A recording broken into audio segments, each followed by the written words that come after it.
Do you know what's one of the easiest ways to learn English without stress or boredom? Through stories. When you get lost in a story, your brain naturally picks up grammar, vocabulary, and sentence flow without even realizing it. That's the magic of immersive learning. If you enjoy improving your English in a fun and natural way, make sure to subscribe and like this video. We share daily stories that turn language learning into an adventure. Let's dive in. It was a misty morning in Cologne. The city hadn't fully woken up yet. The fog was still thick around the cathedral, wrapping its tall structure in silence. A boy was walking slowly near the giant building. He wasn't rushing anywhere. His steps were slow, almost like he was listening to the ground with his feet. There was something peaceful about that morning. He could feel it in his breath. Each inhale brought in cool, moist air. Each exhale felt like a gentle sigh. He didn't check his phone. He didn't speak to anyone. He just walked, feeling the stones beneath his shoes and the weight of the air pressing softly on his shoulders. Sometimes, he looked up at the cathedral. It stood there like a mountain made by hands, massive, dark, and a little mysterious in the fog. The sharp points at the top disappeared into the mist, making it feel even taller. Birds circled near the highest towers, moving in and out of view. He noticed how quiet everything was. No loud traffic, no shouting, no alarms. Just his own footsteps and the soft whispers of wind. He didn't really have a reason for coming here. There wasn't a plan or a goal. Something had simply pulled him toward this place. Maybe it was the weather.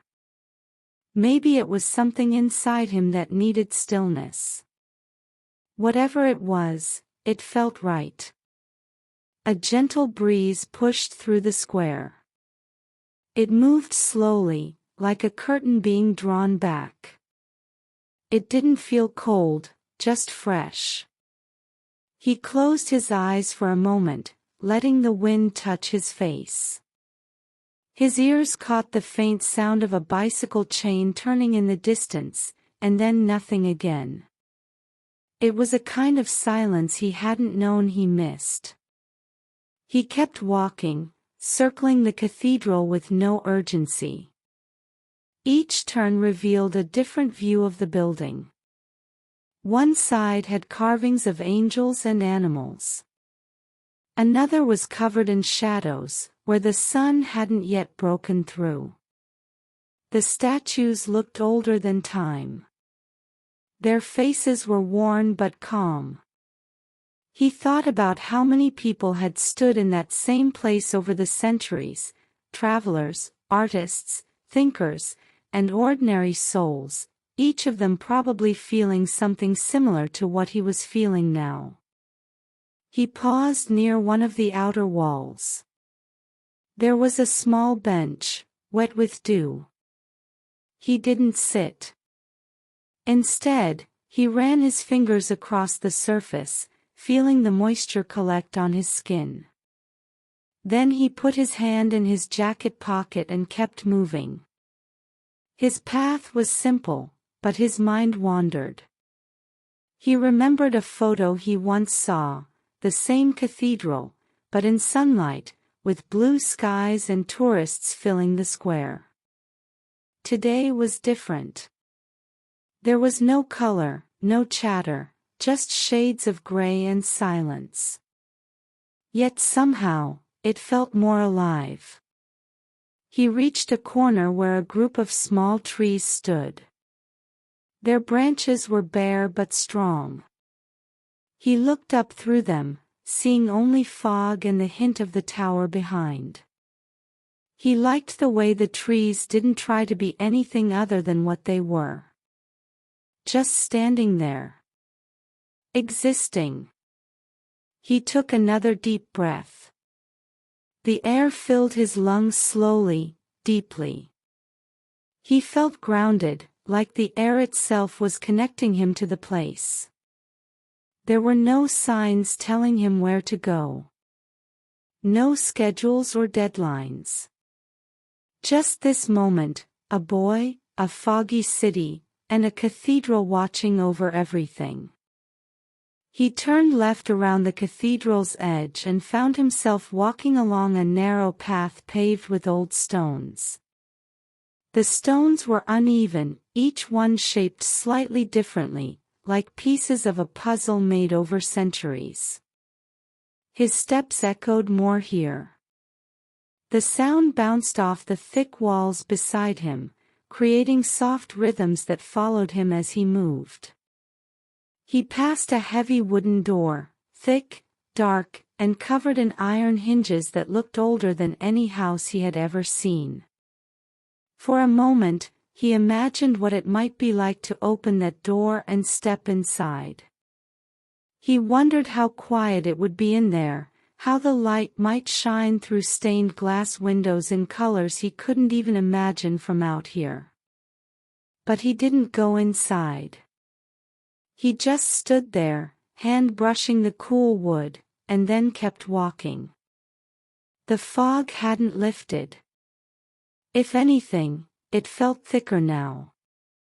The tops of buildings disappeared completely.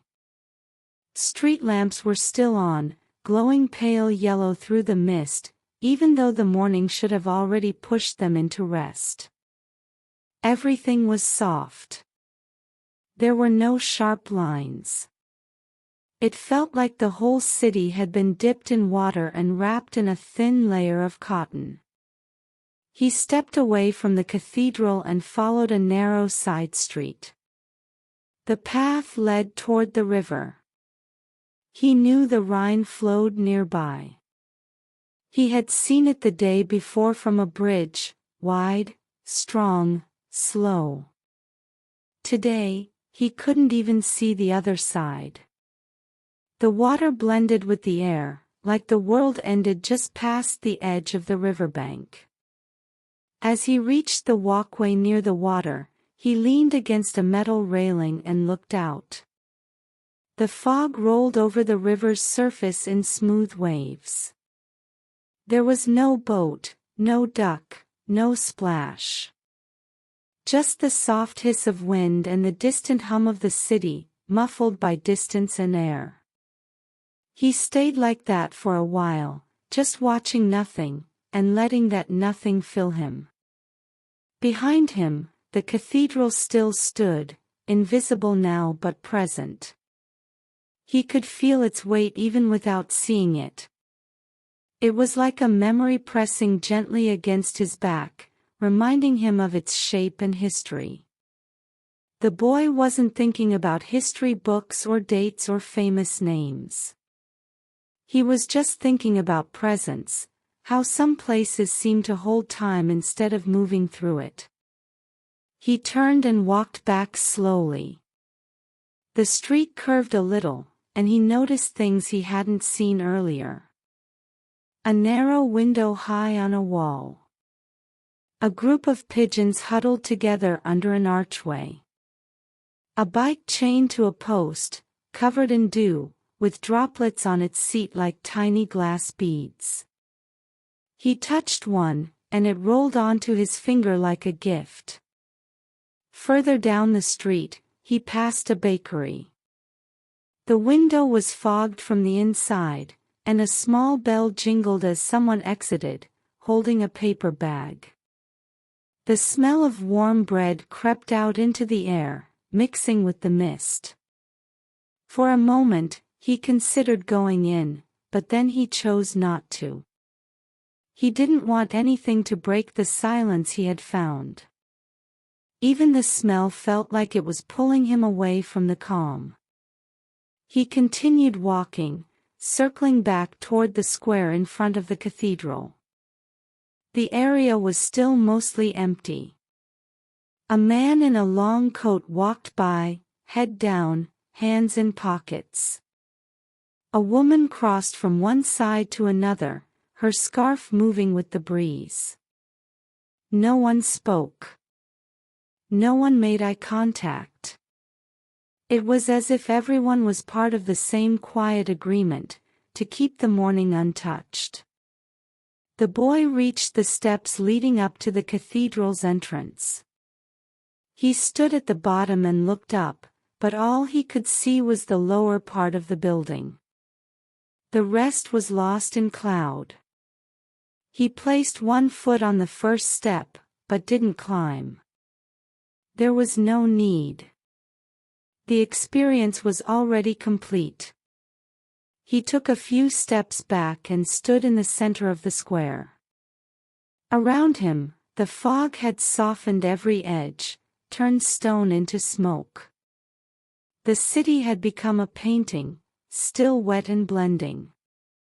He felt like he was inside someone's memory, not his own, but someone long gone who once stood in the same spot, breathing the same air. He thought about how different this moment would have been if the weather had been clear. He probably would have taken photos, read signs, checked his phone for facts about the building. But this fog, it didn't allow that. It asked for stillness, for quiet, for feeling rather than thinking. It turned the city into something more than a location. It turned it into a mood. He didn't know how long he had been walking. Time had become a soft thing, stretching and curling like the mist around his feet. There was no hurry to leave. No reason to rush toward anything. He simply continued to walk, not to get anywhere, but to stay within the feeling. Near a stone wall at the edge of the square, he sat down on a ledge. His jacket felt damp against the stone, but he didn't mind. From here, he could see part of the cathedral's lower facade, the thick doorways, the carved frames, the small details that so many people missed when they only looked up. He watched as two pigeons fluttered down and landed nearby. They pecked quietly at the ground, their feathers slightly puffed from the cold. One of them looked directly at him for a moment. He didn't move. He didn't smile. He just looked back. A small bus rolled by at the far end of the square. It was slow and nearly silent. Through the windows, he saw a few faces, tired, quiet, thoughtful. He wondered if they even noticed the fog, or if it had just become part of their routine. A bell rang in the distance. Not loud, not sharp, just a single chime carried through the mist. It made the boy's chest feel warm in a strange way, like the sound had touched something inside him. He didn't know why. He didn't try to explain it. He just let it be. He reached into his coat pocket and found a small notebook. It was soft from being carried too often, its cover bent, its pages a little worn. He didn't open it. He just held it for a while. Maybe he would write about this morning later. Or maybe he wouldn't. Some things didn't need to be written down to stay with you. He stood again and took one final breath. The air still tasted of stone and water and old morning. It entered his lungs slowly and left even slower. He let it fill him completely. And then he began to walk again, not away from the moment, but deeper into it. He crossed the square once more, taking a path that curved slightly to the left. His hands were tucked into his pockets now, fingers curled around the soft fabric of his gloves, though he hadn't put them on. The air had grown colder, not by much, but enough that he could feel it on the edge of his ears and at the tip of his nose. Still, he didn't rush. The city seemed to move slowly around him. A few more people appeared in the distance, locals, most likely. He could tell by how confidently they moved, how little they looked around. Their eyes stayed low, focused on the ground, as if the streets were just passages to get somewhere, not places to experience. But he wasn't trying to get anywhere anymore. That thought had left him earlier. He took a side alley he hadn't noticed before.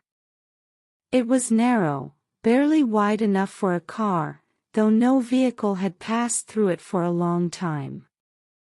The cobblestones were uneven, the kind that made your footsteps feel different, not uncomfortable, just real.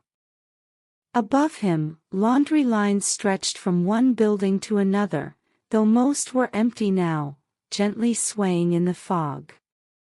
As he walked, he noticed a small fountain tucked between two buildings.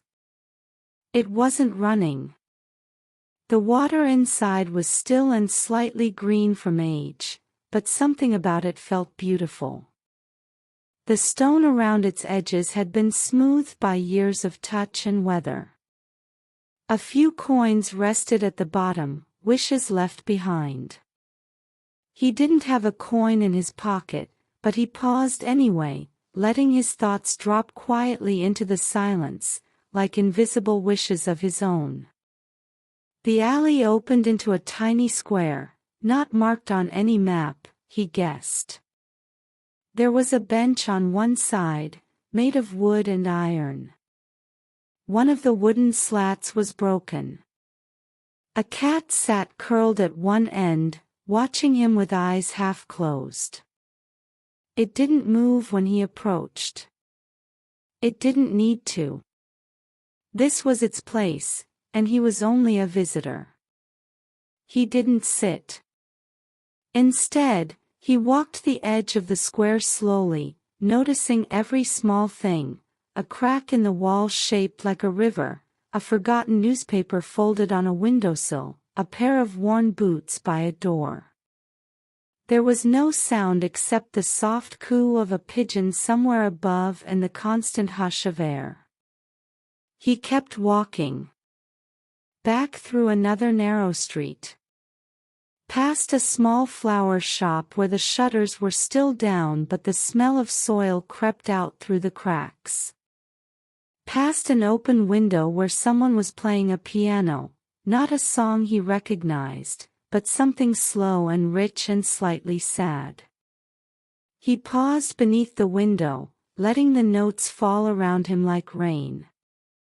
The music reminded him of a time he had forgotten, or maybe invented. A memory that didn't have clear edges, just a shape and a feeling. He didn't try to name it. He just stood there until the music stopped. Farther along the street, he reached a point where the buildings opened up, and he saw the river again.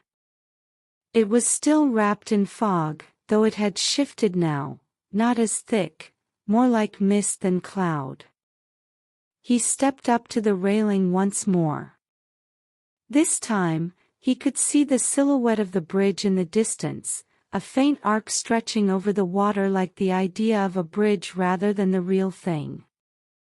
He thought about walking across it, but not yet. Instead, he leaned forward and watched the water drift past, slow and certain. A single leaf floated by. He followed it with his eyes until it vanished into the gray. Behind him, bells rang again, this time a fuller pattern, softer and more melodic. Not a call to prayer or an hour struck, just a song from the city's old heart. He closed his eyes and let it soak into him. He turned slowly and walked along the river's edge, away from the cathedral now, toward a quieter part of town. The buildings here were shorter, less ornate. Their walls were painted in soft tones, faded blue, pale yellow, dusty pink, colors that felt like they belonged more to memory than to present day. No cars passed here. No voices rose. It was like stepping into a breath held too long. He found a low stone wall near the river and sat down. Across from him, a row of trees lined the opposite bank, their branches nearly bare. One branch reached out over the water and dipped into it slightly, moving gently with the current. It looked like it was writing something on the surface, some message that disappeared before it could be read. He stayed there for a long time. He didn't check the time. He didn't open his phone. He didn't feel the need to capture anything.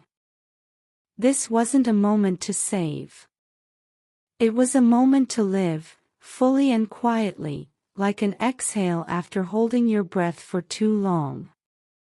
Eventually, the fog began to lift.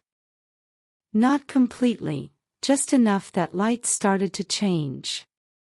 Shadows returned. Colors sharpened slightly. The cathedral's spires reappeared in the distance, rising once again above the city. But they felt different now. Less mysterious. More real. Still beautiful, but in a way he could understand. He stood and walked back toward the bridge. This time he crossed it. As he reached the center, he paused once more and looked back. The city stretched out behind him, quiet and ancient and full of stories. He hadn't learned them all. He hadn't tried. But he had felt something deeper than knowledge, a kind of connection, soft and wordless, that only comes when you stop looking for meaning and let the moment speak for itself.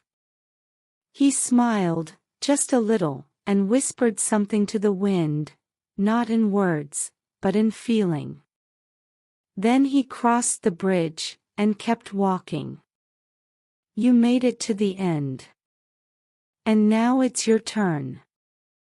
Tell me, have you ever had a quiet moment like that while traveling? A morning where nothing happened, and yet, it changed everything. Share your thoughts in the comments.